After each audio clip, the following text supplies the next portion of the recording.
Well, good morning, good afternoon, good evening, whenever y'all are watching this broadcast.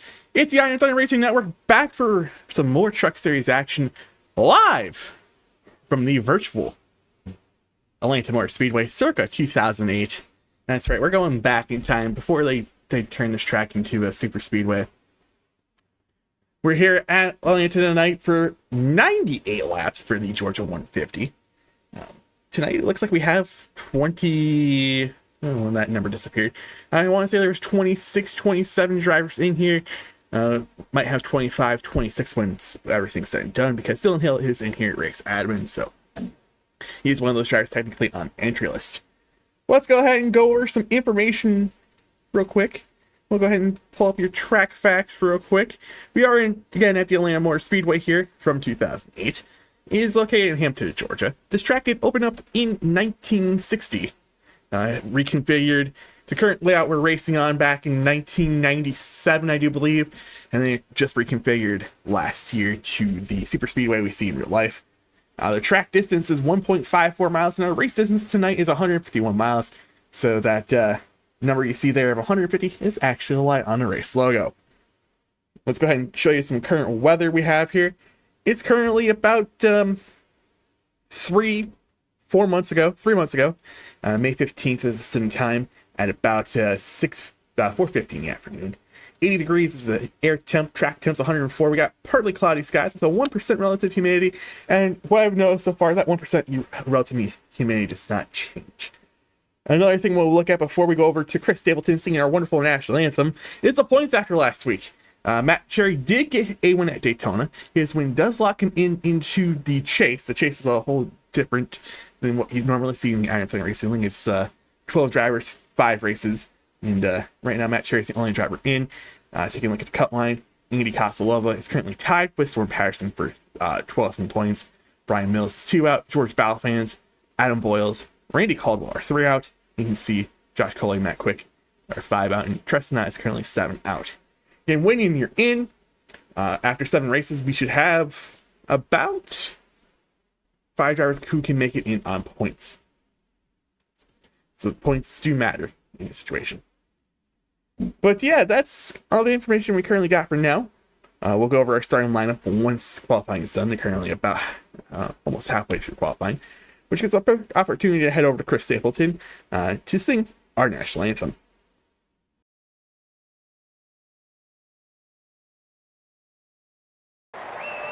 To honor America with the performance of the national anthem, 8-time Grammy Award winner, Chris Stapleton.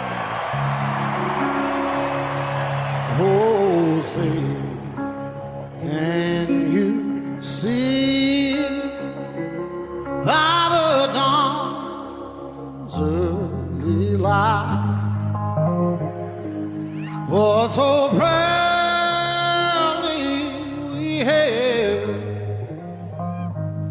at the twilight's last gleaming, whose broad stripes and bright stars through the perilous fight, oh, the ramparts we walked were so gallantly streaming, and the rockets regular upon spurs singing out, yeah, through the night that our flag was still there. Oh, say, does that star-spangled banner yet wave?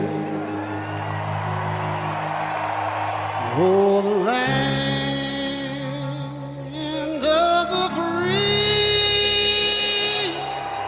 and the home of the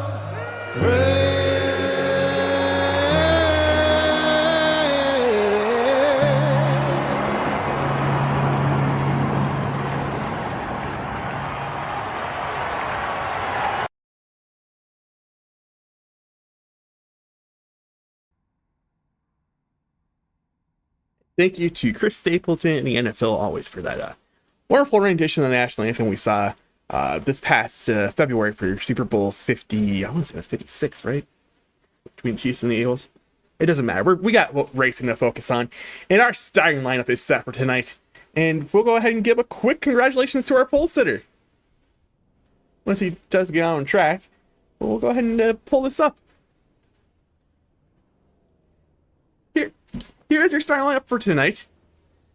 Starting on the pole tonight will be the number 94 machine of George Balfanes Jr. He went ahead and put down the fastest lap in qualifying. He's about almost 3/100ths of a second quicker with a 32.102, it looks like, over Matt Cherry.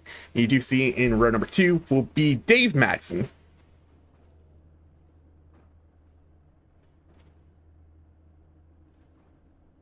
Sorry, Storm Patterson was doing his in-race speech. But in row number 2 sees the 09 Dave Matson and a 23 of Ryan Dingler. In row number 3 we'll see the number 97 machine, your defending Iron Thunder Racing League GT3 Series champion. And then you get Brian Pimentel in the 48 machine. You see Shane Fuller, he's making his first start of the season in number 57. And Storm Patterson in row number 4. Row number 5 sees Brian Klisterhus and Brian Mills. Row number 6 we'll see Ray Rittenauer and Rob Stewart. And row number 7 see Paul Smith and Kelvin Mosier.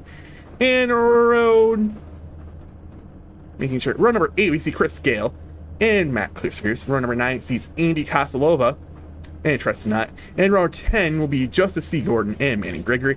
And row number 11 will be Adam Boyles and Paul Majivka. Majivka is your slowest qualifier, the last qualifier to qualify tonight. And everything else, we'll see Josh Coley, Matt Quick, Kevin Hash, Sawyer Ott, Matthew Welzenbach, and Dylan Hale. Dylan Hale, again, is not going to be in the field tonight. So 27 trucks are the official start group for tonight. 27 trucks for 98 laps, and George Balfanes Jr. will be on pole. They do get 3 extra sets of tires. There is a stage at lap number 50, 60% fuel. So looking at things, potentially we'll need at least one stop in between now and lap 50, and then again another stop. From my telling of things here is, it is a sounds like a 2-stop race. So it'll be probably try to make it halfway, get to the stage, make it halfway to the end. Cautions do go out there, field strategy and whatnot. Currently, taking a look at the top left of your screen, giving you some more information here. You see the color backgrounds behind those drivers. Those currently are designated for the teams they're on. If they have a color that's non-red, that means they're on a team. If they have red, they mean you're currently a free agent in the league. You also can currently see the make of their vehicles. You can see there's a lot of Chevys in the field tonight, and some Fords, and maybe a Toyota or two. But here we go. We're gonna get ready here. Come through turns 3 and 4.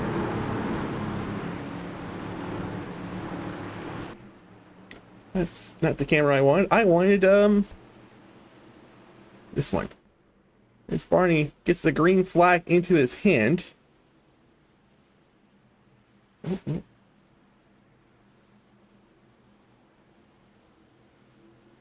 And here we go. The green flag is out, and we are racing here in Atlanta.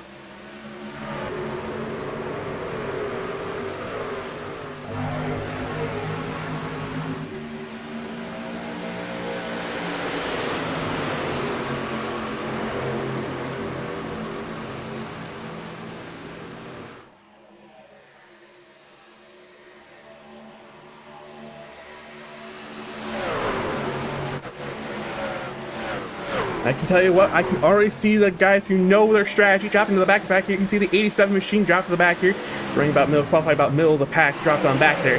As Matt Cherry gets on the outside of George Balfanes here to lead lap number 1. They'll be side by side here going through turn number 1, the 84 truck, last week's winner. Currently using what is probably some of the most grip up part of the track here. Couple updates ago, about a year and a half ago, maybe 2 years ago, they put grip strips into the track to make this track a little bit more multi-groove. So right now there's a certain lane on the track that has speed, has grip, so they're going to go out there and pretty much run it. And you see Cherry kind of use that to his advantage again around the number 94 machine. And that's also potentially going to give the opportunity here for that 09 machine. Nope, does not look like it. He's going to probably be side by side with Drapeau here off of turn number 2. And he'll be side by side going into turn 3 this time. Some more side by side action. Actually, they're not side by side.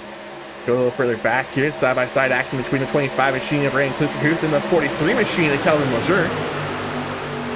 They're going to be side by side heading up into turn number 1. Inside line looks to probably be the little bit better line right now. Inclusive Hoos going to get probably a decent run off here. But he's going to have nowhere to go as that 43 machine does go in front of him. But he's going to take that run and go to the inside of Kelvin. And it doesn't work. He's just going to probably sit there and stay in 10th place right now.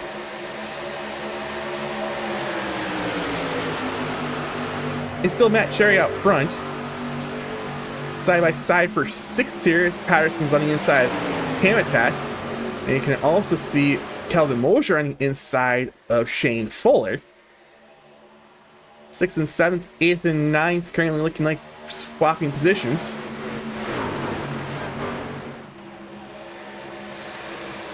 Pass for 9th has not been completed yet between Fuller and Mosier. Fuller's going to use that outside lane to prevail him, keep him in 8th place. This is out of 8th and 9th.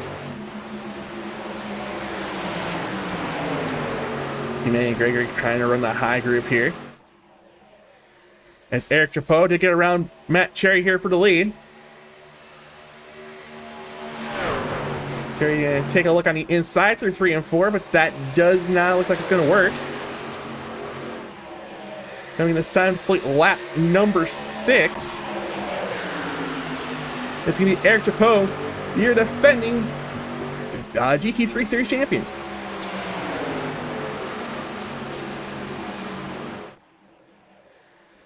One key to keep in mind here is try not to use those tires early. Now there's a very important thing. Tire wear is key here. You don't want to push it early on into the runs and then back half the run you're just sitting there plowing off the corners. By the way, again, you can see trucks that are back here running by themselves. The 4 Sip and Shine drivers of Hash, Coley, Quick, and Rittenauer, they're all back there running by themselves as we miss a battle for the lead. Oh, there's Drapeau. Drapeau's still there. I thought we missed a battle for the lead. My bad. But still Drapeau out front. And it looks like it's going to follow the leader all the way back to about 18th place with the 46 machine of Chris Scale, the 5 machine of Joseph C. Gordon. You can see the 29 machine also in this battle here, as it looks like it's going to be the high line here prevailing. You can also see a battle for 11th between Rob Stewart and that nationwide American flag scheme 76. And the 25 machine, Brian Klusser, who's, by the way, who currently has that position for the last stage point. Back out front, Drapeau has opened up the lead to about 2.5 tenths. Trying to maintain that gap, see if they can not wear a lot of tire. And it looks like so far might be what it looks like you're doing, because it doesn't seem Cherry making any advances here. But here goes Kluster. Here's on the inside of Kelvin Mosier. This could be the battle for 9th. Move up Kluster, who's a spot. And you can see Fuller going on the outside of Patterson here down the front straightaway. Maybe side by side going into turn number 1. Fuller just announced, I think, maybe early this weekend that he's going to be racing for the Pickle Gang. Pickle Gang is a truck team. As you can see, the 48 machine get into the wall there off of turn number 2. Truck looks fine for now. He's thankful for this new damage model we got onto the trucks. I think it was season 2 build of this year. We've seen this new damage model on the truck. And we also see when we get to the Rush series that they have a new damage model. Looks like the battle for third could be heating up, even the battle for second. Both about a tenth and a half off each other.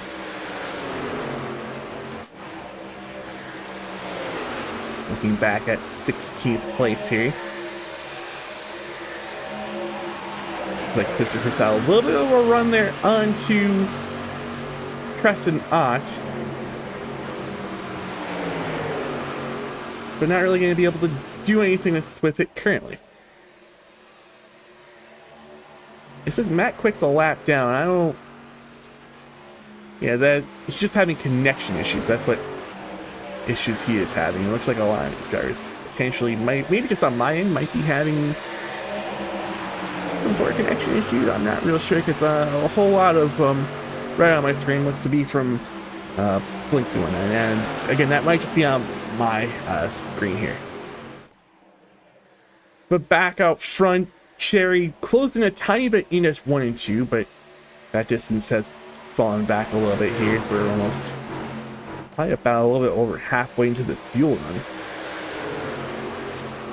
Again, if I had a ballpark it, it'll be trying to make it to lap 50. Sorry, make it to lap 25, make it 50% of the fuel run. Get you to the stage. Taking a look at lap times, they've fallen almost a second off of some of the fastest lap in the race. Fastest lap of the race so far looks like it's gone to that 97 machine who is out front with a 31.4. So they've fallen off about a second here. We go side-by-side battle for 8th. Klusterhuis on the inside of Shane Fuller, that 57 machine. And that time by, you can go ahead and give the 8th position to Brandon Klusterhuis. And you can for sure give it to him here as he completes the pass on Shane Fuller. Ooh, truck's a little bit loose here off at 2. That's the 13 machine of Brian Mills. But that's actually going to be good for him because he's going to get on the inside of the 76 machine of Rob Stewart to move him up to 11th. Stewart says not so fast as goes back on the outside here of Mills into turn number 1 and 2. Right now it doesn't look like the higher grooves are working in 1 and 2. As you can see, it kind of affected Shane Fuller last time by, and it's going to affect Rob Stewart as Mills gets off of turn 2 a little bit better this time to complete the pass. He's going to run a little bit higher through 3 and 4. And it's going to work for him. He's going to maintain P11 for this time back.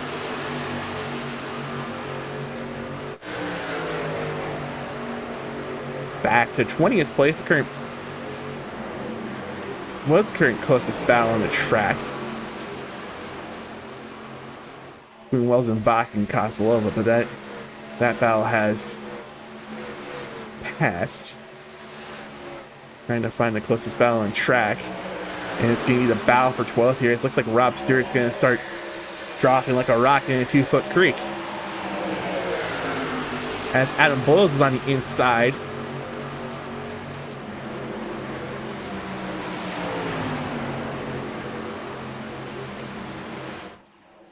And Boyles is going to get passed here by a 24 machine off of 2.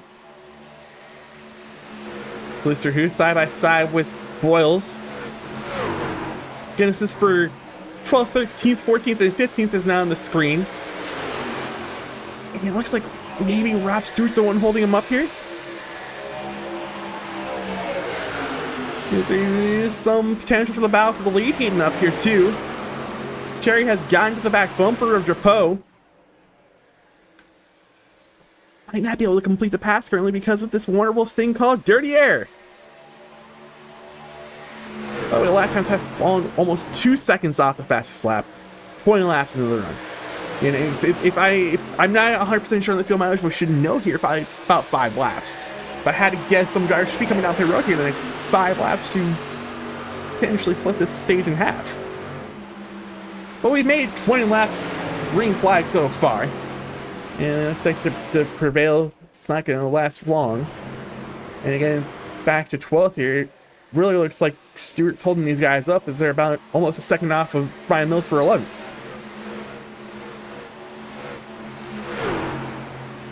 Klusterhurst is going to give his chance here on this bottom group. See if he can get around the 76 machine, but the 46 machine is in the highline. You can see, looks like a driver is coming down pit road that time. Looks like the 22 machine is going to come down pit road. That's going to be 21 laps into this race, and I don't know if that's close enough to potentially make it to the end of the stage here. Right now, that 76 machine looks like they're potentially holding up them guys. As here comes Brandon Klusterhus, the inside of Pamitat. The two Brandons are fighting each other for 7th. But it looks like that cloud has moved away from the speedway now, as it's now setting back into 1 and 2. Oh, Adam Boyles is so far the only driver who has come down pit road. Here comes down the 26 machine this time by. He's down pit road. It sounds like, according to Race Chat, we're going to see the 94 down pit road this time by. So we should see Valfans hit the brakes. He does. Goes down pit road. Now this makes this a battle for 6th. Again, I think it's try to make it to lap 25. Split the stage right in half. Right down the middle.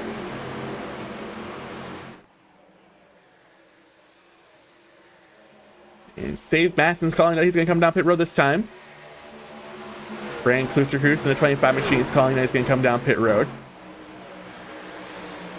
I don't know who said he was a pitting this time. I think it was a 29 machine of Welsenbach.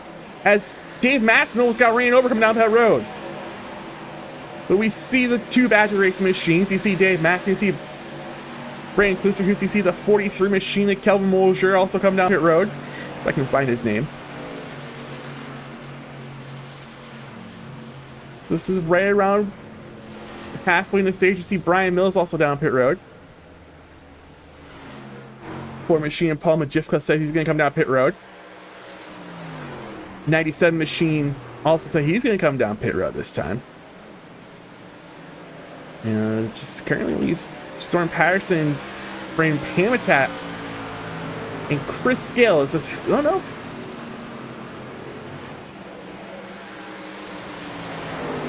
Why is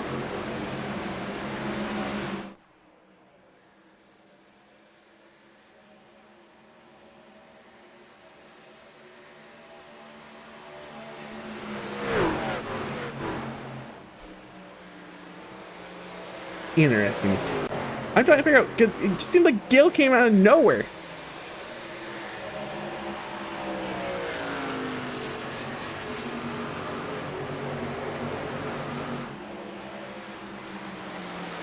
Gil hasn't pitted, yet he's... Might have been... From my understanding, it sounds like the 45 machine said he was going to call on pit road. Don't know if it came across. And that gave an opportunity for 46 machine, who's going to come down pit road this time. Oh, trouble! The 48 truck was around! Doesn't look like anything hit the wall at some point in this race earlier on. Still trying to save it down pit road. Let's watch the instant replay on this one.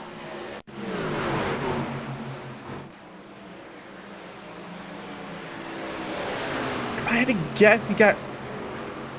Oh, just the transition onto the apron here. That's what got him. He's able to save it, did not hit the inside wall. He's going to be able to come back out on the track.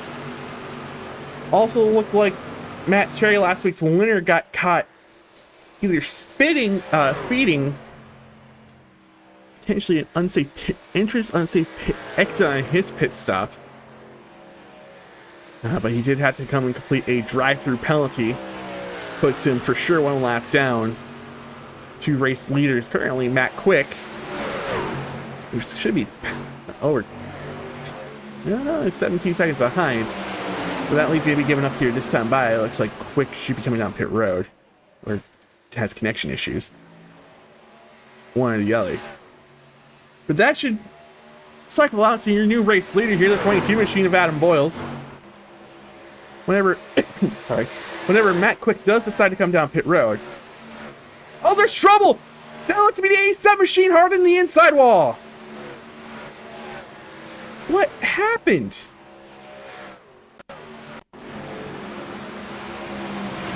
Truck on, I think he's on new tires. Yeah, he's on new tires. Looks like he potentially gotten.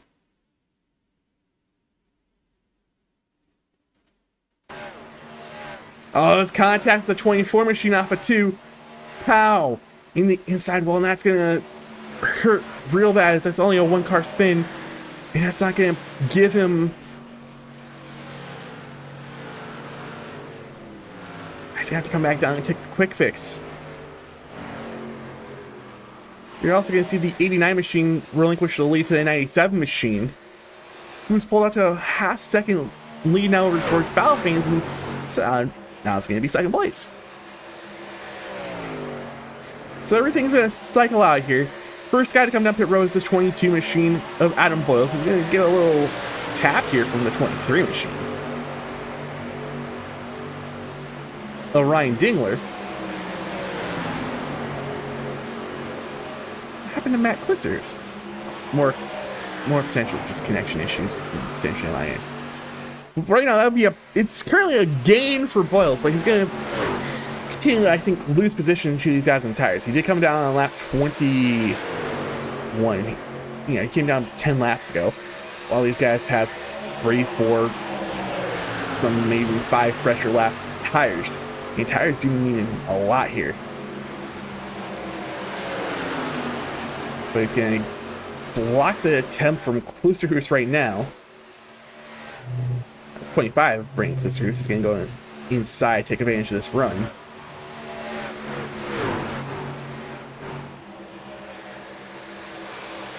And you should be seen coming hopefully off of turn number 4 here. Completed pass from the 25 machine of Brandon Klusterhuis. So right now, it's a current net gain for Adam Boyles. It's a net gain. But it's gonna not favor him towards the end of the run, as see the battle for second heated up here. And it's the 09 machines on the inside of the 94 machine and George Balfans. While these two battle, the 23 machine closes in. You're back in 4th. Driver Ferraro lap down after that one. The 48 machine, you see his issues on the pit road. He's a lap down. You see the 87 machine. He's a lap down after his contact sent him to the inside wall. See the 15 machine. I don't know why the 15 machine's a lap down, but the 15 machine's a lap down. Both Kevin Hash and Andy Casalovas' names are grayed out, so they either A or... I can tell you for sure, I'm not 100% sure what's going on with the 93 machine and Casalova. Potentially connection issues. I'm going to say a lot of potential connection issues. I see a lot of grayed out names here. But back to what I believe is a battle for second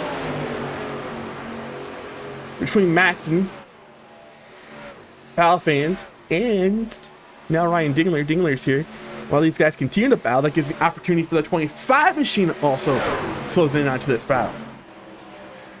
So we're going to have a potential 4-car battle for second place. While these guys battle, it gives an opportunity for the 97 machine to continue to increase his lead. He's now 2.2 seconds ahead of the field.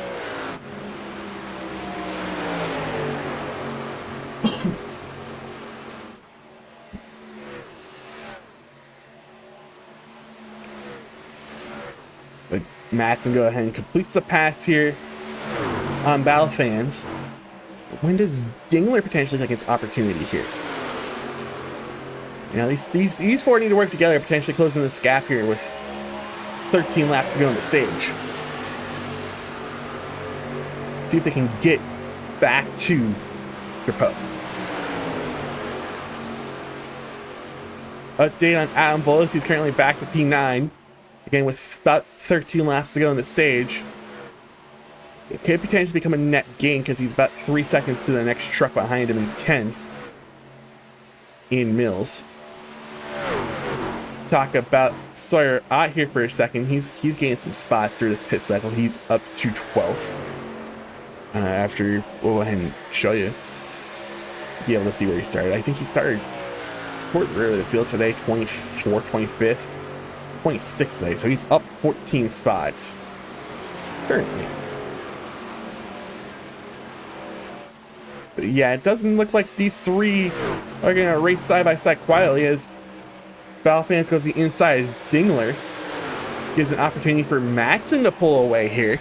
Again, because you've seen what happened with Drapeau. Drapeau was able to pull 2 seconds on those two racing side by side. Now Matson has an opportunity to increase this gap if these two want to continue to race side by side. And Klusterhoof's just sitting there in case anything happens between these two. Battle for 10th, your final stage point. Rob Stewart's on the inside of Brian Mills, going down the back straightaway. We're coming to 10 to go on the stage, just stand by. Getting top 10 points. Sorry, top 10 in the field pays out stage points.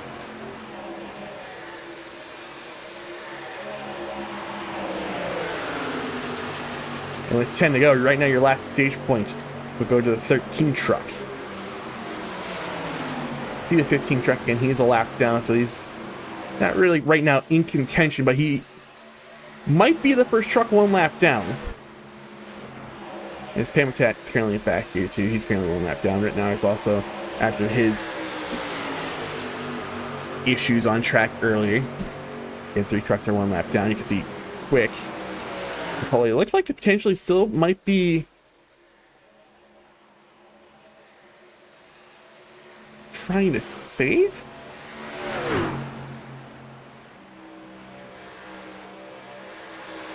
And Kevin Hash is still out there. He is still out there.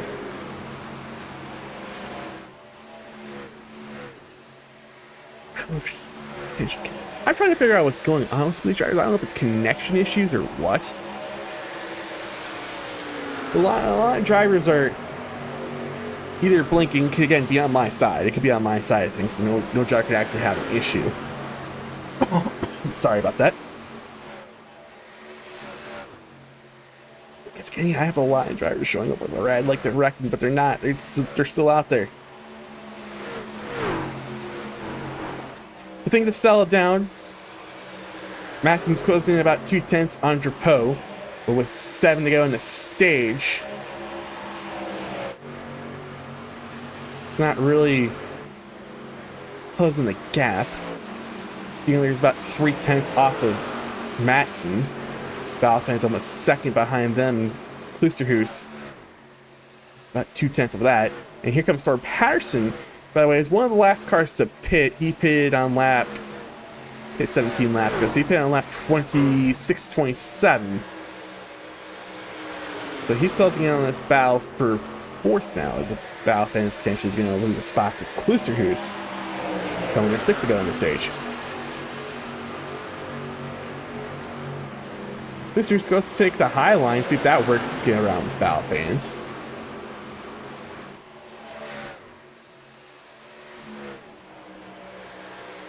As a battle for 20th is heating up.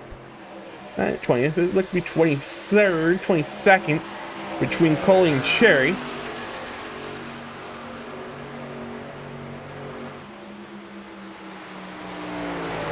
So I in the battle for 2nd seating, it looked like Maxon might have potentially used up his stuff. As he did come over the radio saying go ahead and take it into turn number 1 to Dingler. Give Dingler P2, see if he can do anything to close into that gap, coming to 5 to go in the stage. Coming to 4 to go in the stage. Closer here side by side, he's at the inside line here on Balfans.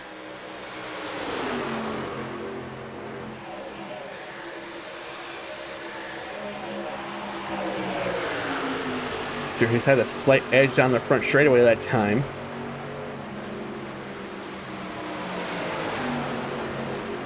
Wasn't able to complete the pass. See if he can do anything off of turn number 2. With 4 to go left in the stage, to be for 4th place in this stage, and I think 7 stage points. And if these two don't figure it out, that 45 machine might take them 3 wide here.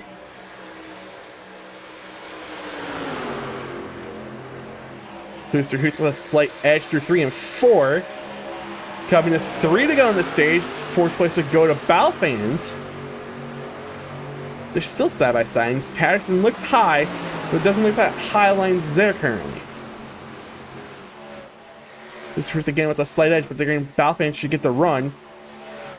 Patterson looked to be in the back bumper of the 25 machine, giving Klusterhuis a slight edge through 3 and 4. He should be clear of Balfans this time. Balfans might cross him over. Coming to 2 to go on the stage. There's a good attempt. Didn't work for Klusterhuis. He's going to run high, try to get a run down the back straightaway. As the round goes to 94, no, he saves it! He saved it and was able to not to lose much time. He's still going to be side by side with the 25 machine coming to 1 lap to go on the stage. Dealer, by the way, has closed in about 3/10 of a second to Drapeau. The Balfans is potentially going to lose 2 spots here through 1 and 2. As Klusterhuis does complete the pass, Balfans to the bottom here on the inside of the 45 machine. And things might have settled down here for a second between those guys. But coming off of turn number 4, second stage winner of season number 7 will be Eric Drapeau.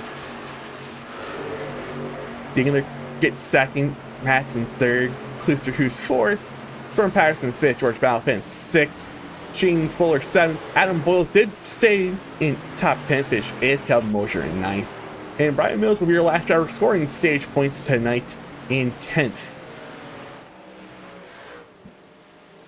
Now, I believe your lucky dog underneath this caution should go to the 15 machine of Trust and I. He should be the lucky recipient of that lap back. Again, it's hard to tell because there's a lot of drivers who are potentially blinking out. Pam Tats also out here. Written out are still out here. I don't know if it's just because they're... I don't know if they're just that far behind the leaders. But we should see these guys come down pit road, pick their second set of tires. Well, again, the second stage winner this season. Let's go back and take a quick look here in Discord to see who was your stage 1 winner last week, because I don't remember.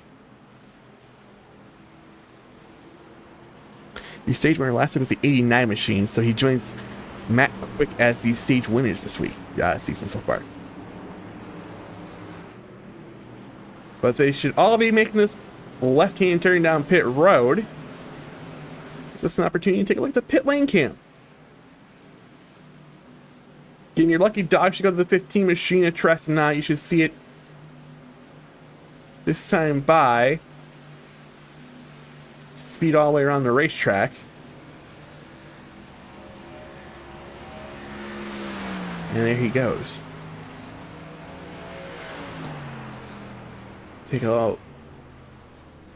What's wrong with Klusterhuis?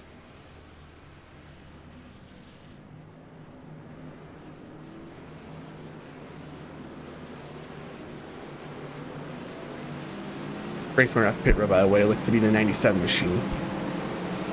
But Klusterhuis looks like he's having issues here on pit road. Where is his name? Let's see.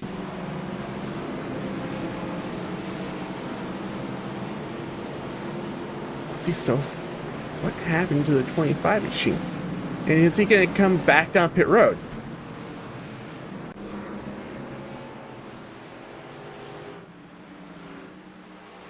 It sounded like the 94 machine potentially had some issues here on pit road. But it looks like it was just a false alarm on the sim here saying it was an unsafe pit entrance, but doesn't look like it, so he should be good to go there. Again, are we gonna see Brandon Klusterhuis come back down pit road here? So he looked like he's gonna come back down pit road. He was very to the left in his pit box. But looking back out front here, Eric Drapeau did win the race off pit road. You can see Matt Quick's up to second, but didn't take service.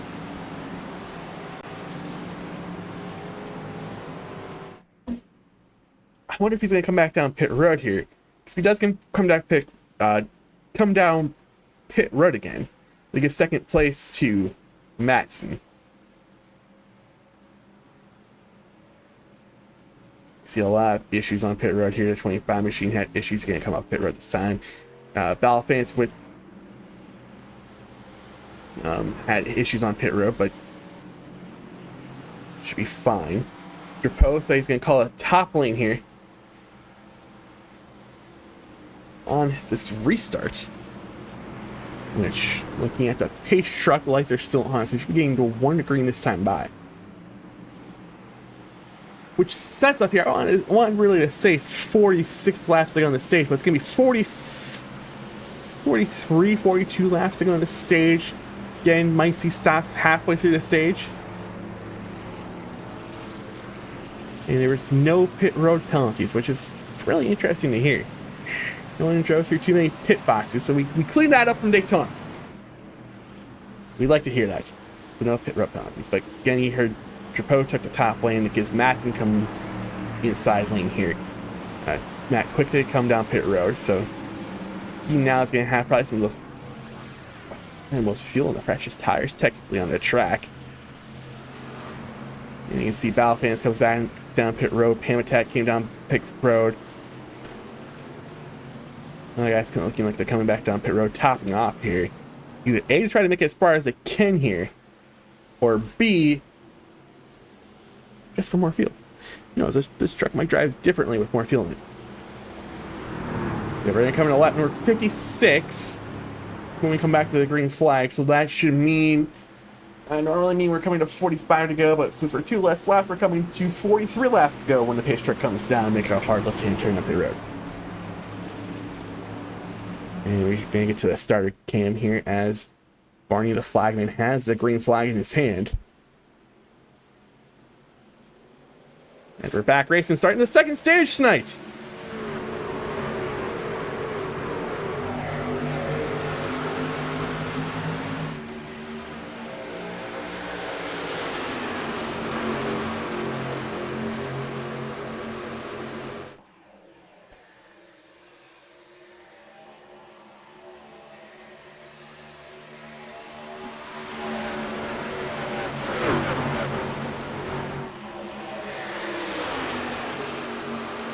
Here comes Storm Patterson. He's going to be side by side with Dave Matson.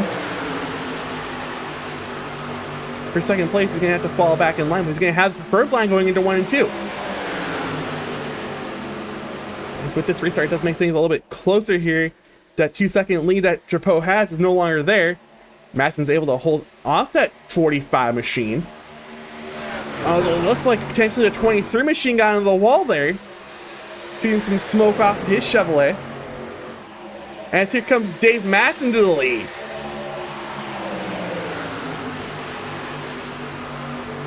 Drapeau is now going to try to defend second here from the 45 machine of Patterson. Patterson, wow, she's up just a tiny bit off the bottom line through 1 and 2. And he's going to sit here and potentially trying to get a run on Drapeau to complete the pass. But Drapeau looks high on Matson here for the lead, as we're going to come this time by to 40 laps to go.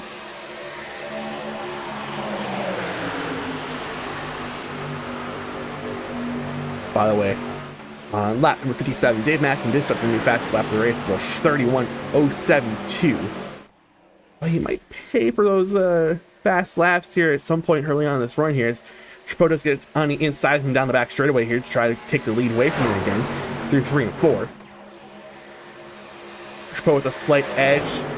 He's not going to get clear off of 4. He's going to actually get clear. It didn't look there about halfway through turn 4 that he was going to get clear. Drapeau back to the lead. Patterson did have just a bumper. A small fraction of his bumper on the outside of Matson there for second, getting a little bit of a shove from Dingler into turn 3. It's going to give an opportunity for Patterson to be side by side with Matson for 3 and 4.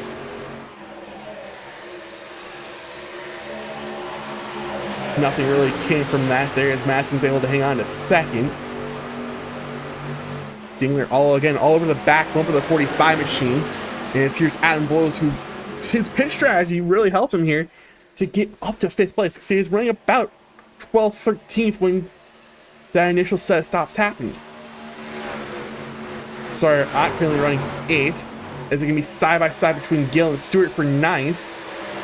Stewart's going to get the slight edge here off of 4. As Matt Trey was also able to rebound after his pit road penalty through that first set of green flag stops.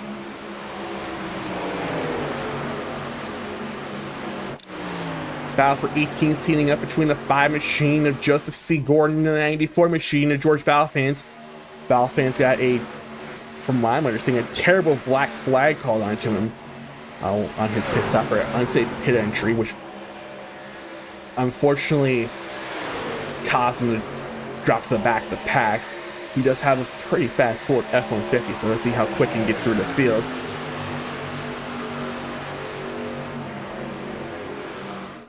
And look back out front here, some chat between 23 and the 45, potentially talking over some strategy. Nothing really coming from that. That's sort of odd. Be dropping a couple positions here. As coming to the outside looks to be the Pickle Rick machine of Chris Gill. I am on a mouse meme still in the back bumper of this machine. So got the American flag on the side too. That's cool. See, he still has that, but he's gonna be side by side for 10th here between him and Sawyer Ott. Coming down the back straightaway. It looks like potentially Gill is gonna complete the pass going to turn number 3.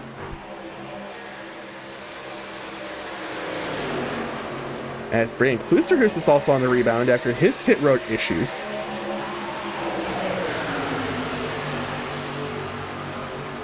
Both these drivers in the ITRL Discord.gche machine supporting our Discord channel. By the way, the Klusterhurst riders are running 13th and 14th.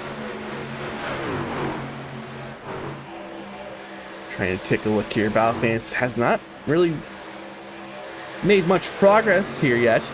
Still sitting in 19th place. Might be just sitting here minding his own business. As the battle for the lucky dog might heat up here in case we do get a caution here in the next 33 laps to make things interesting. Brandon Pamitat would be the lucky dog right now in 26th place, with Rick now in 27th. Both drivers having issues during that green flag cycle. Drapeau hasn't really pulled away here. He did pull away again to about 2.3 second lead here during the green flag stop. But that was probably thanks to the battle between Matson and Balfans that went on for about 3-4 laps.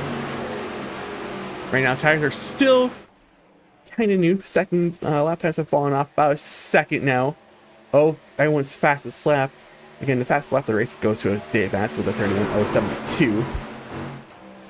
And he's going to potentially take the run he has here on the inside of Drapeau. He's there on the quarter panel. It's going to be side by side about door length, quarter panel. But Drapeau's still going to have the lead here. Patterson's right in the back bumper of the 09 machine and Dave Matson now, trying to give him a little bit of a draft. Matson slides up a tiny bit through 1 and 2. Looks to get a little bit loose off of 2. Gives a run here to the 97. And the 23 machine also now gets side by side. Now with Dave Matson. Smal's not on for second. And it looks like Dingler is going to complete the pass here into turn number 1 thanks to the run he got off at 4. Matson's still able to prevail on the inside line. Looks like the top lane's still not there yet. Oh, they touch! Matson gets loose. He's going to have to save it. He does. He's going to lose 2, maybe 3 spots here. No, he's going to only lose 1 spot to Patterson. Looked like he got a little bit tight off at turn number 2, and this truck, his tires might be gone. And he's going to lose another spot to Boyles here. Bows now to the lead here between the 97 and the 23. The 97's on the inside. Drapeau, I couldn't read what the logo says on the front, but it's something Champions. I can tell you that of the 97 machine, but they're going to be side by side through 3 and 4.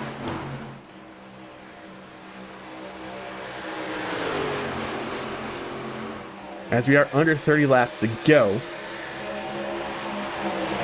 And Drapeau's going to have the slight edge down the front straightaway. We're going to get the drafting help from Storm Patterson into 1 and 2. They play a card where I think it could potentially be 3 wide through 3 and 4. Patterson's going to get hell of a run off a 2. Give the push to Drapeau to help clear him into 3. Now that brings the battle back to second place here as Patterson's going to try to continue to give the push here to Drapeau. Move Patterson up to third, Dingler back to... Sorry, Patterson up to second, Dingler back to third. I have my numbers mixed up there for a second. Patterson running the high line is an opportunity for Dingler to take a split-second look on the inside there. Didn't really do much with it. As things do look like they're moving to the high line, so the high line might be coming in now. As you can see, Drapeau, Patterson, Dingler, Boyles. Patterson still looks like he's running a little bit of a lower group here. Patterson all over the back bumper of Drapeau. Who's going to take the attempt at the pass here? Dingler's going to be side by side with the 45 machine off of 2. No, he's not. He was just in the middle of 2. What happened to Sway Rod? Oh, he's on pit road. Back out front, you have 5, 6 trucks underneath a blanket. 7 trucks. We can count the 57 there off in the background. Dingler with a huge run. Thought about potentially taking inside turn 1 and 2, but he doesn't. Boyles does. They're 3 wide for a split second.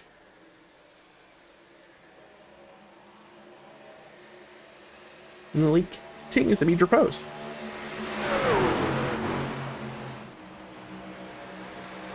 See Madsen trying to rebound here. He's won a few trucks here in the top 6 that are running in the bottom groove. Same thing with Mosier. As we complete 74, coming to doing math again. Walmart math. Sorry about this. 24 laps to go. Approaching potential fuel window opening up here as they're on 22 laps in this stint.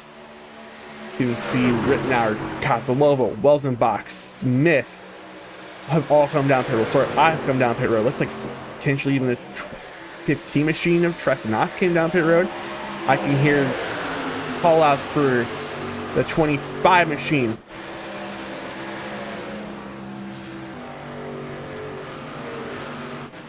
What happened to Klusterhuis?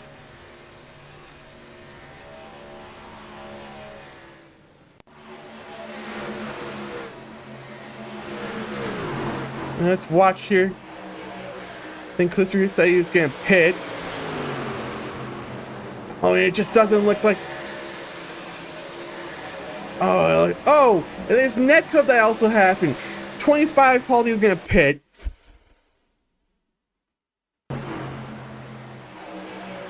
$13 gets into the back of him. Causing him to overshoot pit road here. You can see also the 24 machine. I think might have called he was going to pit. He went to the 25 machine. His night goes from good to bad real quick.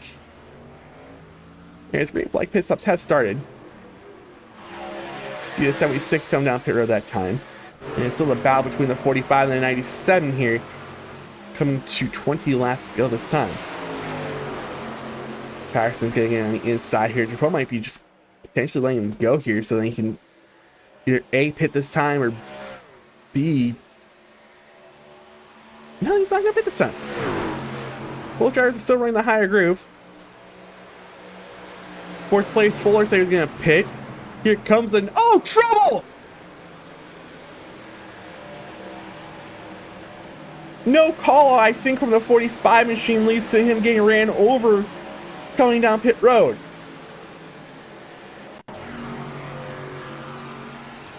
Alright, we can chill out on a rewind here. Well, watch it here. And these two are side by side through this. So Patterson, I think, checked up to get behind the 97 machine. You can see there. Go ahead and falls in line. And I don't know if there was a text chat or what calling for a pit stop. But you can see Drapeau comes down pit road. And that just leaves the 45 machine getting ran over by the 09 machine.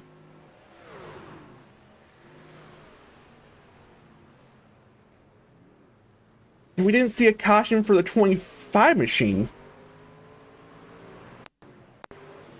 That's interesting. Was it because there's a group of trucks coming?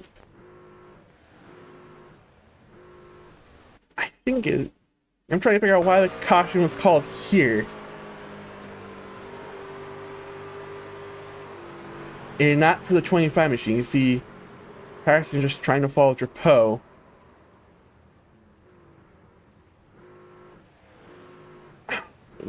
This one I don't get. There's a caution called here, not called for when the 25 machine got spun out coming to pit road.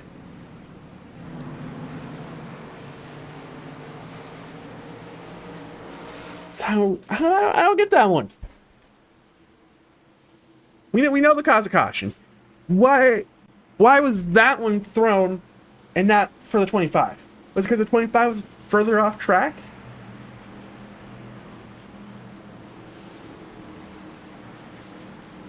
You know, I also don't think the 45 probably was pitting either.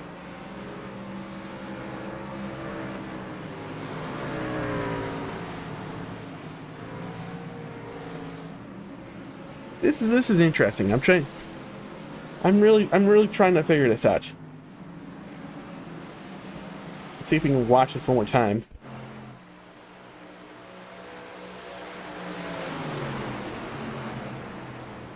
Yeah, I don't know if there was a call out or what.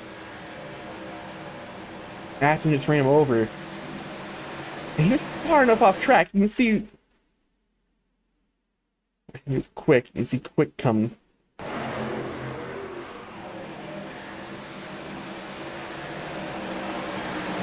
I just don't.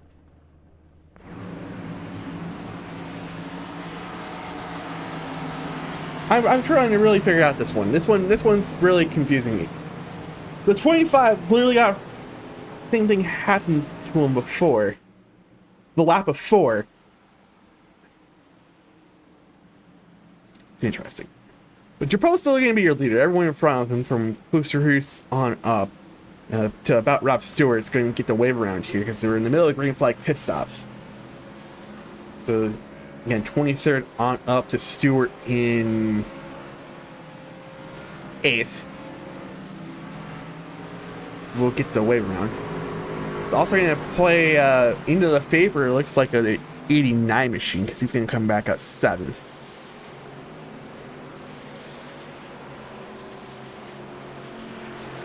Like Chris Gill is complaining about icing penalty, so he might have got a penalty there.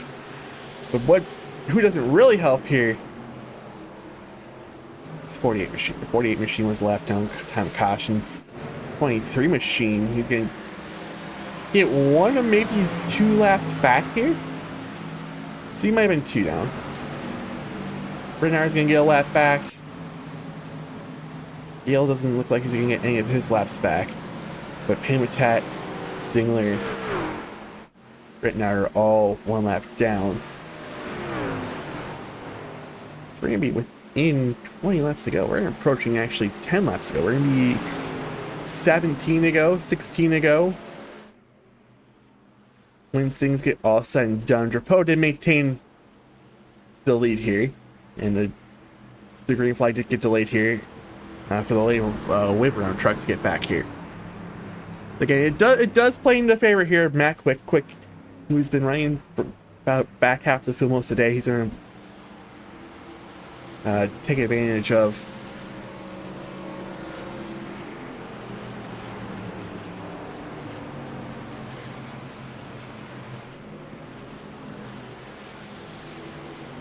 oh no, there's some chat.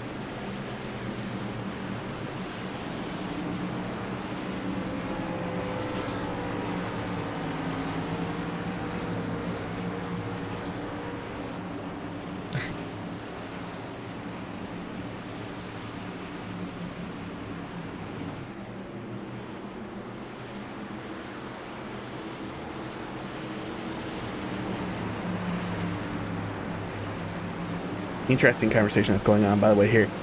89 Machine saying he's going to stay right here. He was the lucky dog. So they were... he was the lucky dog that caution. And he said he's going to stay right there because the caution did get extended here for the wave rounds to catch up here. So he's saying he's going to stay right there. I don't know if anything's going to come from this. I'm not hearing anything. But it's also give the opportunity for bringing Paymatech to get back in the main pack here. He's now... Again, he's first truck 1 lap down in 24th. Again, Dingler, right now are also 1 lap down. Chris Gill 2 laps down. But we are going to come to the restart here with, again, doing quick math, 15 laps to go. Propose your leader with Fuller on the outside. We're back racing. As there's trouble already on the restart.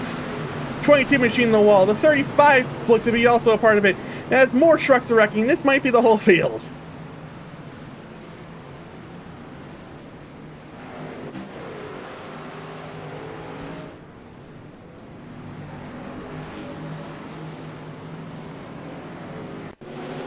What happened here?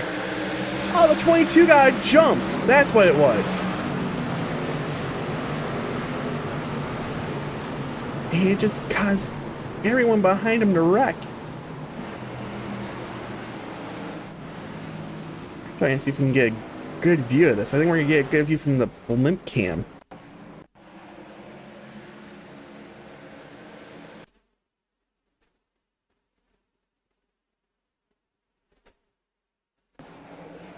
'76 just saying go, which checked up here. 35 machine, which gave the opportunity for the 22 to go on the outside there. Well, let's continue to watch the wreck. There goes the 23 to 84, 29. Hey, it's just Arca Break City. A 12 truck goes around.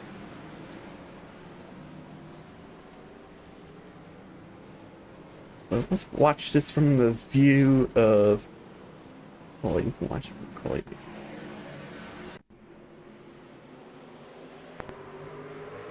You see the 76 just saying go. Slurrot went ahead and just stayed behind him, which right thing to do. You can't pass before the start finish line. 22 took advantage of that because the 35 wasn't going. 33 checks up. Slurrot's trying to save again because he's holding up for the 76 truck not going. See, he's there. I mean, he's doing everything he can. I'm also trying to figure out why. He just went right. Let's see. Watch the wheel here. Watch the hands. Might be just because the 76 wasn't going. So when you get in the back of him, it caused his truck just to trying to push a truck that's not going, and it's kind of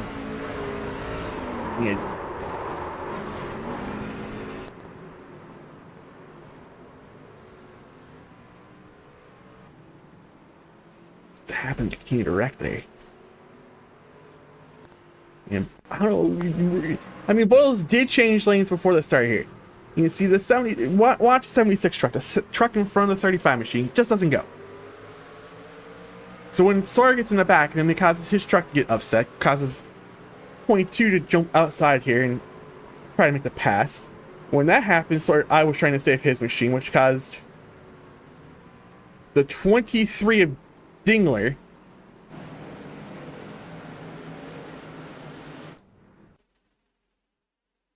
here, from Dingler's point of view, who just gets caught up in this as Sawyer's trying to save it. Goes low, trying to save it. Both Badger trucks get involved. It's just this part of the wreck is just people not slowing down to get through the wreck. Because you can also see, I did hear Ray and Coley mention they both stopped for the wreck, and here comes the rest of the field. I wouldn't really say it's a...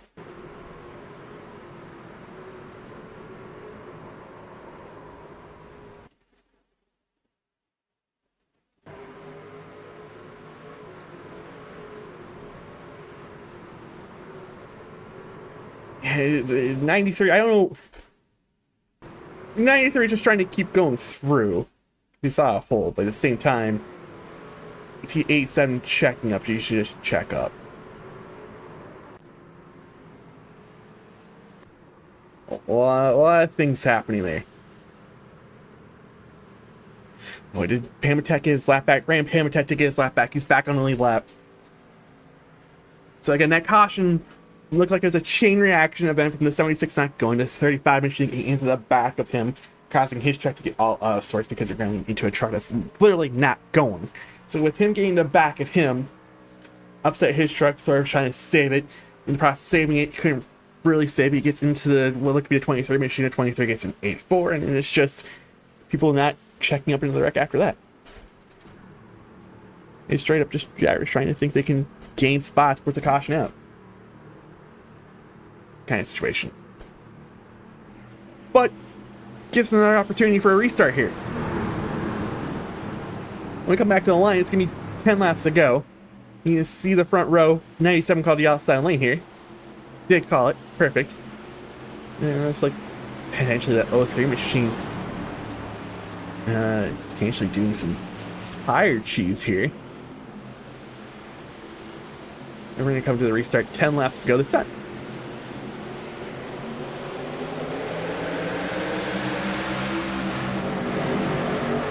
Oh, 03 doesn't go. Problems with the 03 machine. Oh, he really dropped like a rock there.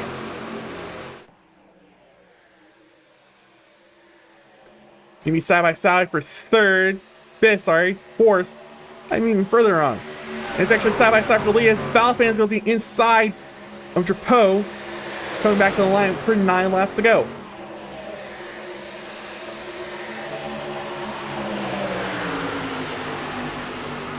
Balfans was able to rebound here thanks to those last couple of cautions to get back up to the front here after that supposed penalty he got on his pit entrance for that stage caution. It's going to be side by side with Drapeau. Drapeau, who's had the best truck tonight. Oh, they're contact! They're wrecking up front! And the caution's back out. And it's more trucks just... Oh. Alright, we get to watch this one unfold. What happened because the 94 machine to go around. Netcode.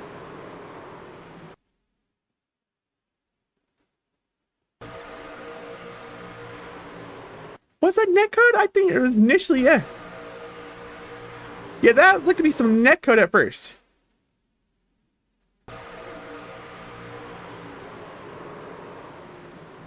Oh.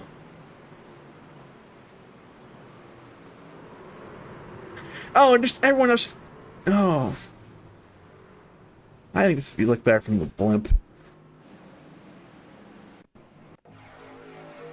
I think this is netcode.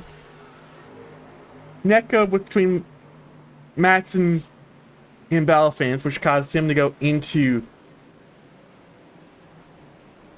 Drapeau, and it's just top 5 wreck. And then I don't know what happened back here between these guys. I mean, you see they're wrecking. Oh, these guys just are not checking up. You can see the 29. Well, what's even better? Caution's out. Right about here. See the 43's checking up for the wreck. The 29 is continuing to go. But the 29 is still going. You can see the 13 still going, which caused the 13 to get into the 29. And then, I mean, a couple guys not holding their brakes. Coming back down across the track. I mean, it's a pretty decently banked track.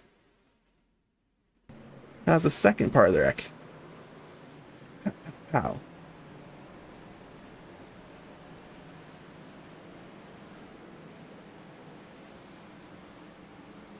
Trying to see if there's any other trucks involved. It doesn't look like it. And that happened out front.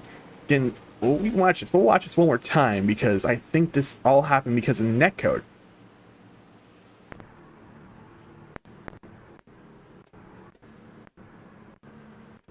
I'll have instant replay time here. Hang on. So let's watch it right here. I think the netcode, I wish I can break this down tenths of a second. Because you can see Madsen running just a half a lane lower. Chapeau.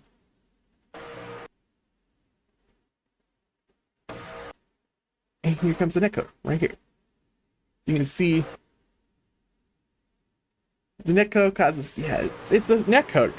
It's all because Madsen was just a lane lower than Chapeau. So he has a potential for a new ITRL winner here. It's Shane Fuller is your new leader here, coming to 5 laps to go. So you have Madsen on his outside, Matt Quick sitting there in P3. You can see Matt Klusser, who's P4. Joseph C. Gordon's in the top 5. You see Matt Quick's making a rebound up in the top 6 here. Sir Paul Majivka's in the top 10. Preston Knott's rebounded after losing a couple laps earlier. And Rob Stewart.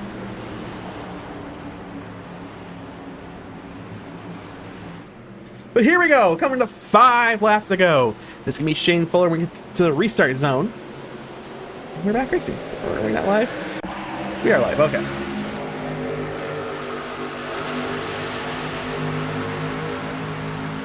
And maybe 3 wide here between Joseph C. Gordon. Sir Gordon trying to keep on the bottom lane here.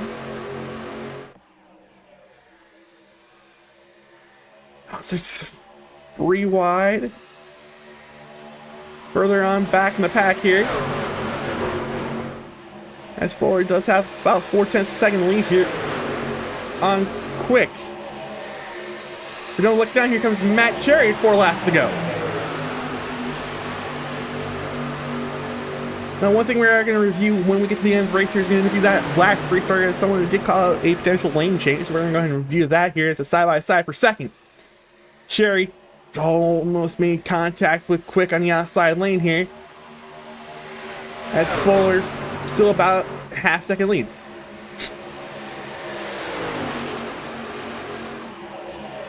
Fuller still your leader, coming to 3 laps to go. This is Quick and Cherry side-by-side for second.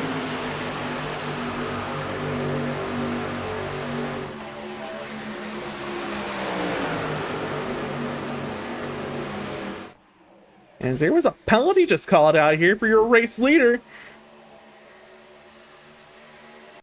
Yes, he's going to have to come down pit road. Now your battle for the win is going to be between Quick and Cherry. Got called for the lane change. We'll go again review that here. Comes the 57 down pit road. 84 is now back out front. 2 laps to go.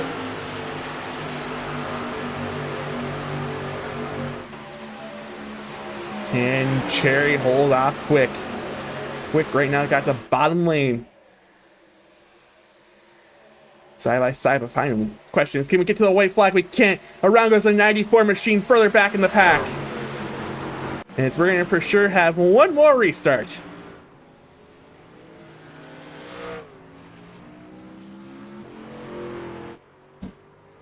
Let's go ahead and watch this one.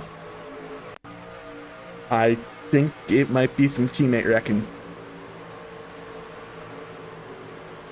Yeah, Paul gets a little bit up here. And it looks like it's netcode yet again. There's the netcode, you can see it right there. The netcode disturbed back end of George's truck, which wrecked him, and oh, Coley again got ran over. Who did he get ran over by this time? Oh, both drivers are trying to avoid the wreck, alright. And both drivers don't look like they've slowed down quite yet. They're both still going through it. And goes Coley. Again, it looked like just netcode. Right here. You can see it. Right there.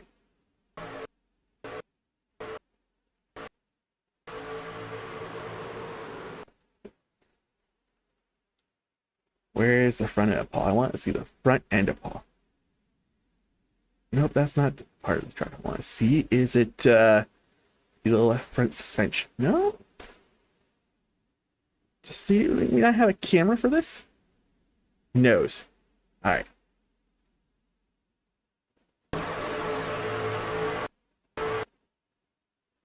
Can't really see. Yeah, it's not like George cleared himself. It was netcode.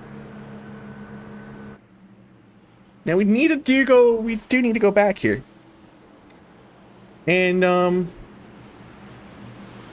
watch a couple laps ago.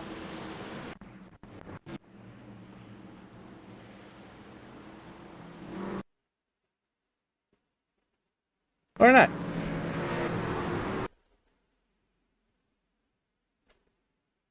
I don't know if we actually have enough time for this. Never mind. We might be going back green here as we are in overtime. I think attempt number 1 of 3, 1 of 2. Lights are still on the IRC.com pace truck, so we did not get a quick caution this time. But we will go back. We will. Alright, so we do have some time. Alright. So we can go back here. We can go back.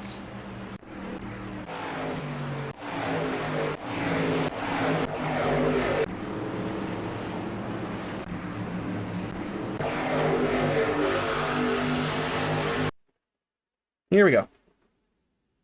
Here, we're on the restart now. Perfect. So get the timing screen back up. We actually need to put that off. Hang on. This caution's not being delayed, so we'll watch. Where's the 57? There's a 57 machine. Oh, that's facility 84. There we go. Watch this from the far change, and watch where he made this lane change. When the restart zone, perfectly fine. Yeah, right there. Then you cannot change lanes before the restart. I think he thinks because he's a leader he can do it. And that's what cost him to go from the lead back to 20th place. But he did potentially get saved by the caution there. So there's that. Well, we are 100 laps into this, so it means we made 154 miles now. As the lights are off on the iRacing.com page track. This should be green, white, checkered attempt 1 of 3.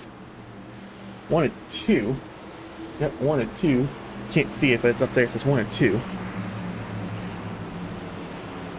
And your top 10 reads Cherry, Quick, Matson, Matt Klusterhoos, Kelvin Mosier, Just C. Gordon Tress, Sir Kevin Hash, and Rob Stewart. Cherry is rebounding after his pit road miscues. If I do remember right, he had an unsafe pit exit on the first green flag piss off of the race. Taking a look at things, Gale's 3 laps down. Rough. But he's the only car looking like still on the racetrack that has laps down that can get laps back. But here we go. We can go take a look at the starter cam for hopefully the last time tonight. The field gets ready to come off at turn number 4. The pace truck will make a hard left-hand turn down pit road. Into the restart we go, and we're back racing. And they're wrecking again. Trouble. This time looks to be the 5 machine potentially getting hooked here. There's a lot of...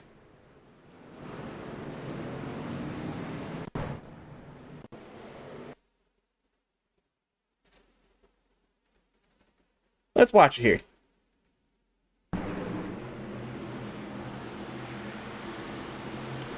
What happened this time? Oh, I think he spun the tires. I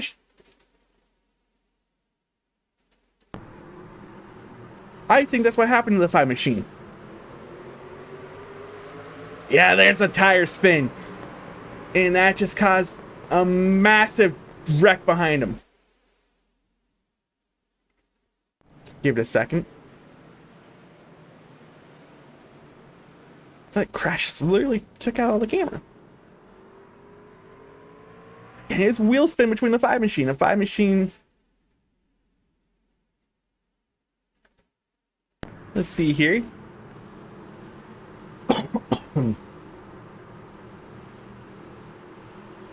You see, he's also a little bit off the truck in front of him.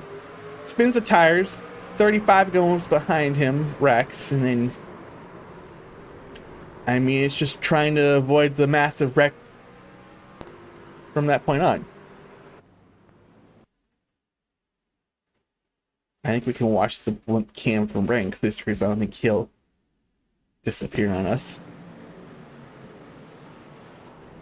Yeah, at this point, it's just missing the wreck. Because of the wheel spin off the 5 machine.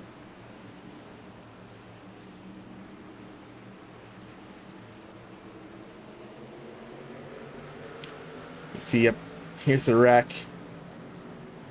And I think it's, you see there, 26 sees it, but he's also not clear to come down. So when he sees it, he just goes and gets into the 25 machine, which then also gets into the 4 machine. Wrecks there. You can see the 57 also wrecked. Why the 57 machine? Oh, he got hit. Okay. Is he checked up? Okay. So it's a checkup. Yeah. Interesting. But wheel spin's still a thing where I only adjust it. I mean, you can't roll that out. But does that mean we get through this green white checker attempt? That's the question. Also, there is chatter going on the radio for some guys of fuel. Sherry might be in a questionable bolt here. He's 19 laps on his stint. Madsen's 25 laps onto his stint. Where this guy might be worrying about fuel, it might be that 24 machine. 28 laps into his stint. 28 laps also for this driver. Paul Majivka. Okay. So fuel might be a little bit of a concern for some drivers out here. Might also be an issue here for Cherry, who took 3.6 seconds on his pit stop.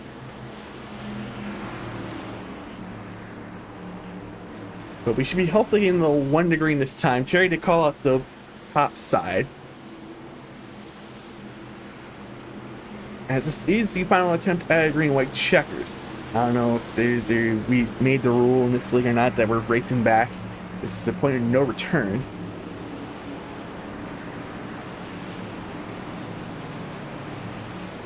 And the field call is just a little bit of a joking matter.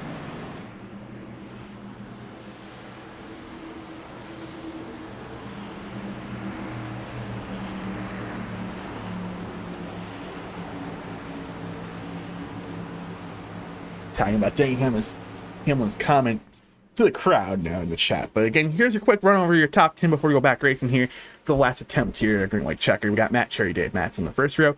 You're going to see Matt Klusterhuis, Matt Quick, Tristan Ott, Rob Stewart, Kelvin Morsher, Sawyer Ott, Brian Klusterhuis, and Paul Majivka.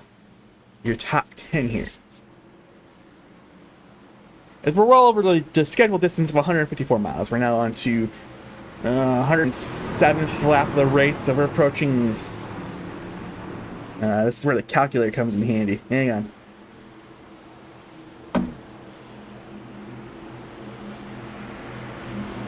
$164. So we're just a tiny bit over the scheduled distance. So here we go for the final time tonight. A restart. Cherry, Matt's on the front row, and we're back racing.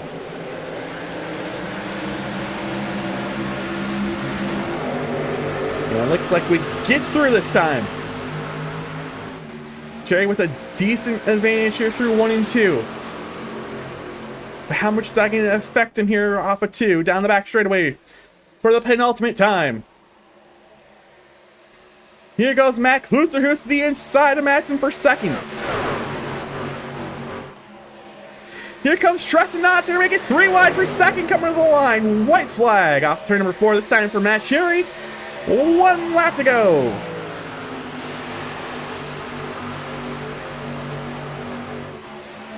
Treston Knott has made his way up to second. Can he get to the 84 machine? Here's the question. Down the back straightaway for the final time.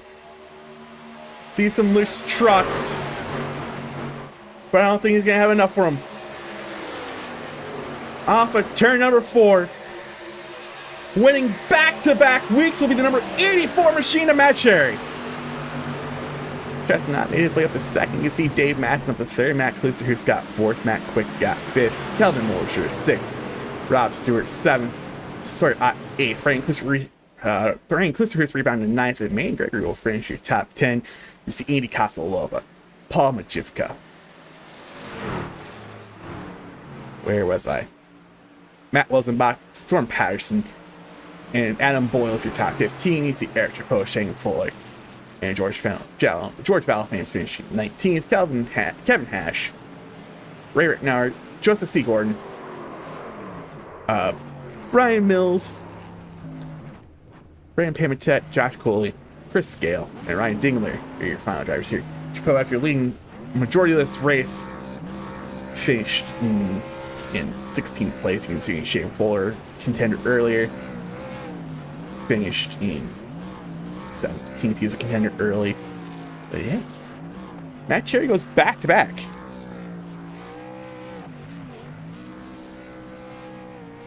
He's in here.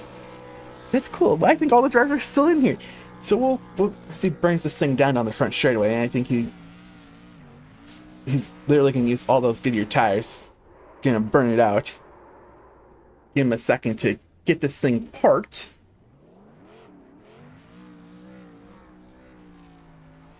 If he's gonna get parked. Oh, don't! Oh, you almost hit him.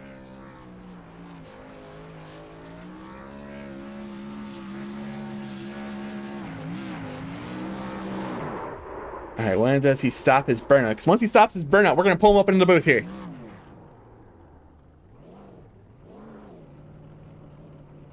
And...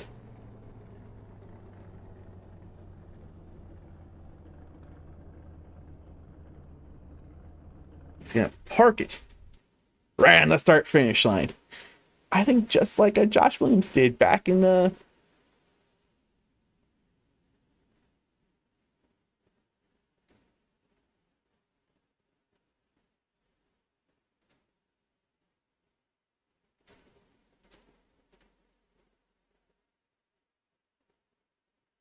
back in February. Why can't I move them? Interesting.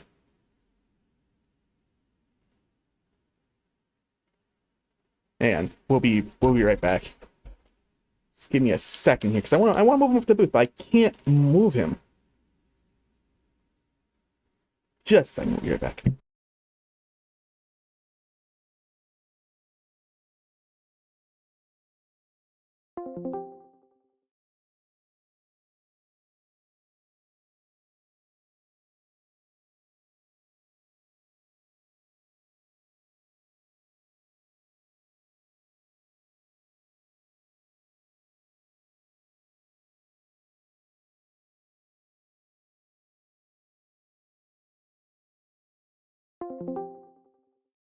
Go. Got that fixed. We'll go ahead and pull up first place finisher tonight up into the booth. In Matt Cherry, back-to-back weeks. Place. I could see that in practice. We're putting down some heaters in practice. You seem like I just think you love the trucks, man. Yeah. I mean, I have gotten pretty good with them here lately. You know, I've been running a lot of official stuff. You know, just I don't know. They're before the stage end. You know, I was trying to get off pit road, and I guess I crossed the line, and it gave me a drive-through. So you know, I had to go all the way back. I think it was. I don't even know where I dropped off to. I think it was like 23rd or something like that. I think it was like 23rd, 24th. But you did maintain staying on the lead lap, though. That didn't hurt you there. You were able to stay on the lead lap, which I think towards the end of the race, when it really Well, I would imagine Yeah, because I was. you wouldn't have been up front. So if you're still a lap down, you wouldn't have been up front. But you're able to stay on the lead lap after that unfortunate pit road penalty. But Yeah, I was. I drove all the way up to, I think it was like 13th. You know, we made our pit stop and everything. As soon as I came off pit road and caution came out, I don't know what happened there. I guess it was some guys trying to get on pit road and ran each other over. But we went a lap down. You know, we got that lap back, and they just started wrecking, man. And cautions breed cautions, and luckily enough, I was able to avoid that big one that they had up front. And after that, man, I just got out front and set sail. now I did hear over the iRacing chat that you were breaking it down with third place finisher Dave Madsen and how you just wanted to take the top and just go. Is it that much of a difference between top lane and bottom lane on the restart? Oh yeah, I mean, old Atlanta, you know, it's always been like that. Like the bottom lane, you know, you have a bigger chance of spinning your tires, but you know, if you get up top, you know, you can kind of spin the tires a little bit, but it's not as bad as what it is on the bottom. I don't know why it's like that, to be honest with you, but I mean, it's just the way it is. Now, did you still have that one set of tires left over? Or did you take that set after the leaders wrecked there? Oh no, I still had them laying. I was on old tires, and I think I last pitted. I think I had like the pit run was like 24, and everybody else was like 33. I see 22 is a stint. So 22 Yeah, between you and actually Tress and I both had 22 laps on the tires. So yeah, but I mean, we didn't do a lot of those under green Mhm. because if we'd have did a lot of those under green, it would have been horrible there at the end. would have been a situation where you would have thought about coming down and potentially. Well, how about were the left tires? Would you say the left tires were wearing as bad as the right sides? The left sides, I wouldn't. They wasn't as bad as the right sides. The right front was what was Mhm. getting really hot, and I think at one point in the race I had it up to almost 300 degrees. You know, I had to kind of back it down. Once I started backing it down and pushing the truck, you know, I was able to make that right front last a little bit longer and you know catch people. But on a long run, you couldn't do nothing on the bottom. You had to get up top and you know use the draft and work your way around people. And that's what you did there after your unsafe pit exit. Now you have 2 wins on the season for sure, locked into that round of 12, that championship chase 12. How does that make you feel? I mean, I wish I could have just went on ahead and locked myself into the final four with this one, but it don't work like that. But yeah, man, you know, I'm glad to be able to come back out here and start winning races. You know, I've had a couple of rough seasons here in ITRL, but you know, I'm kind of hoping to turn that around this year. Well, so far you're doing a good job at it. Before we go ahead and let you go and celebrate this win and probably head off to bed, is there anyone you'd like to thank? Yeah, I just like to thank everybody, my sponsors and everything. Big shout out to old Ryan Dingler. You know, he's the one that designs all my trucks and everything. Yeah, he was doing good there early on, and he got a penalty on entering pit road there. He hit the cone, so it kind of ended his night. But you know, I'm kind of hoping you know he can come out here and get him one next week because you know he's more than capable of winning these races. You Hey, know, he I was he was honestly out there up thought front earlier, yeah. yeah, I honestly thought he was going to win this race because you know he was the fastest one out here on the long run. But you know, just it happens. You can't win them all. Just like I don't even know where we're going next week, but I you want know, to I'm say sure potentially Bristol. I'll definitely mess up there. Oh yeah, we're going to Bristol next week. Huh. Yeah, that's going to be a rough one. Well, congratulations on your win tonight. We'll see you out here next week at Bristol. All right, man. I appreciate it. We'll see you next week. So that was our race winner tonight, Matt Cherry. We'll go ahead and, as long as he's still in here, he still is, we're going to go ahead and pull him up. And as long as he doesn't leave me like last week, some second place finisher does. Here's second place finisher, Tress not. Hey, Alex. You actually want to talk to me unlike last week's second place finisher. Oh, of course. I always have time for some questions. Good run the night, of course. What was going through your mind there when you just shot out like a rocket ship there? You shot literally like out of a rocket ship there in that last restart. Well, yeah. I had in my mind that I had a little bit better tires than the rest of them. I had taken my tires my last set, probably 3 or 4 before the wave of cautions came, and really didn't have that many laps on them. And I was pretty sure I had a little bit better tires than all of them in the top 5, top 6 with me, and had a good restart and had a run, and there was only one lane open and had to take it 3 wide, but got to second and just stalled out. Was hoping to get to Cherry on that last lap, but P2, good recovery. Got wrecked out last week and needed a good points day, so we got this. And overall, a fun day, fun track. Good time saving some tires.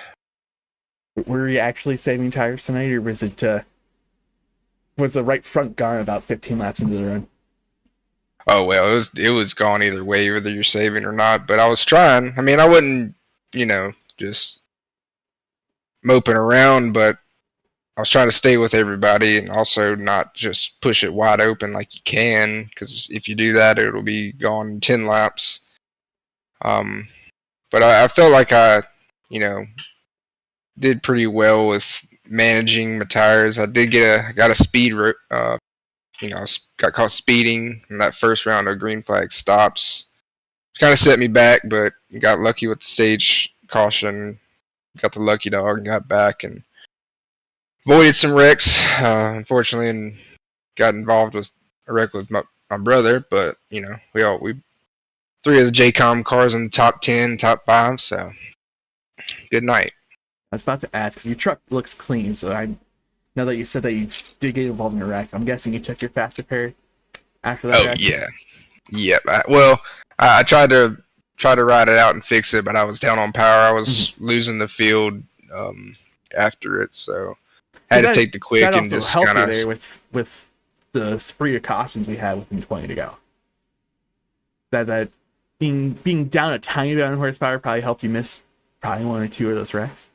Oh yeah, definitely helped me avoid some of the mess up there and helped me get back in on the same strategy as everybody. And well, it kind of turned out that I was on a little bit, helped me out a little bit as far as getting some cautions and saving some tires. Especially, I felt that it was going to keep going. I was trying to get to the front, but I also didn't want to push it too hard on that last set of tires.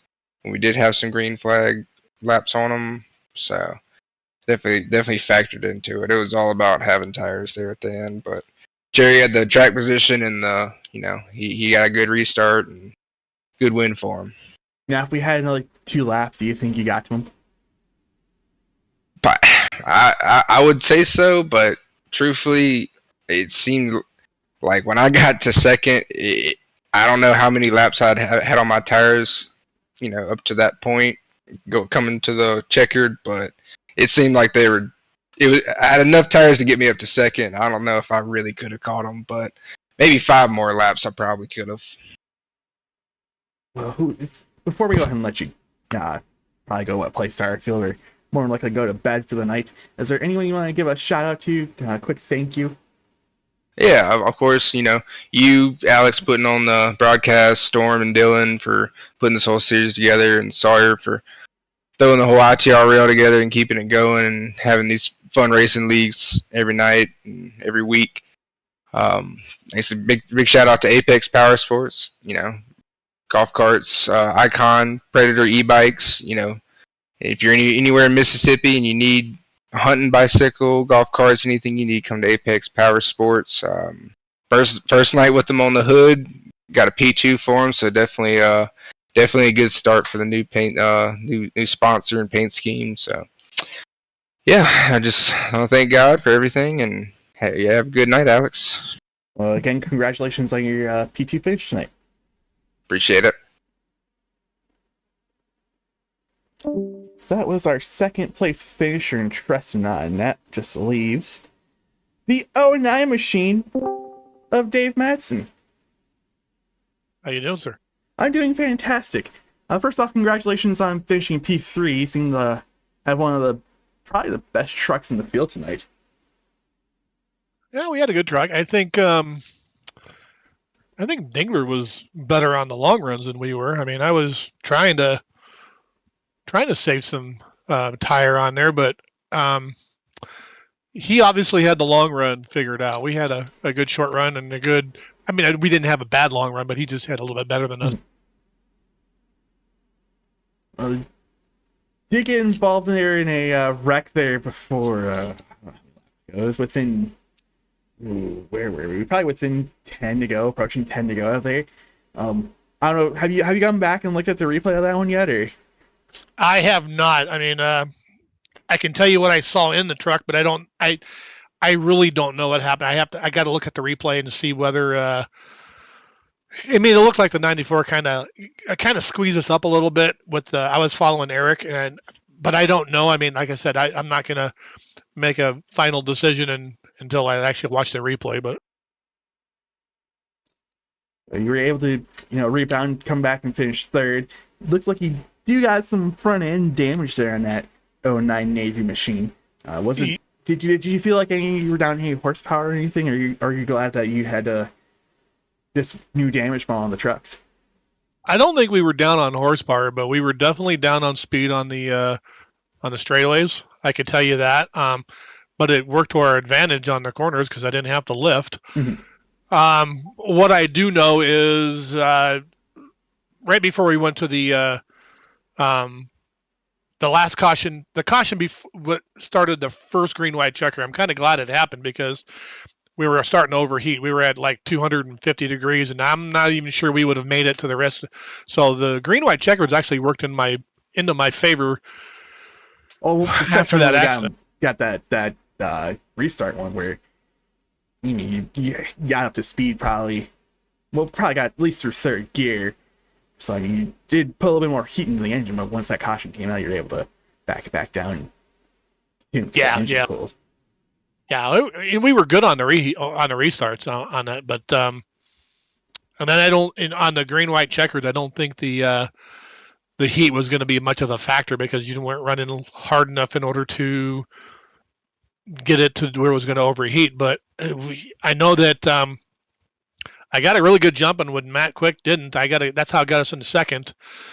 But I knew it was going to last long, and I honestly was at that point hoping to stay in the top 5. I mean, I didn't think I'd stay third. I was hoping to stay top 5 just because I knew we had that much damage. Well, you're able to come home, finish top 3, being one of the top 3 trucks of the night. Before we go ahead and let you go tonight, is there anything you want to give a shout out to, give a quick thank you for?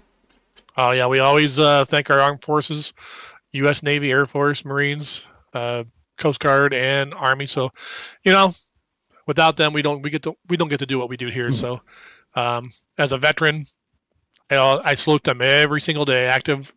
It doesn't matter. So that and everybody who puts this on for us, lets us do these races on ITRL. You for doing the broadcasting, and hey, we love it. Well, that's great to hear. Congratulations on your P3 finish tonight, Dave, and I hope you have a great rest of your night. You too. Thank you very much. So that was our third place finisher in Dave Matson. Again, we'll go over your top 10 one more time. It was Matt Cherry with Owen Wintress at second, Dave Matson third. We see Matt Kluser finished fourth. Matt Quick rounds out your top 5. Calvin Mosier, Rob Stewart, Brian Kluser, and Manning Gregory will come home in P10. That's going to do it for us here tonight on the Iron Thunder Racing Network. We'll be back again next Monday night. Stream will be starting at 8:55, 7:55 Central. I'll get you a couple minutes here for you to get in here, get something to drink, whatnot, get you the national anthem, and then get you into the race next week at Bristol.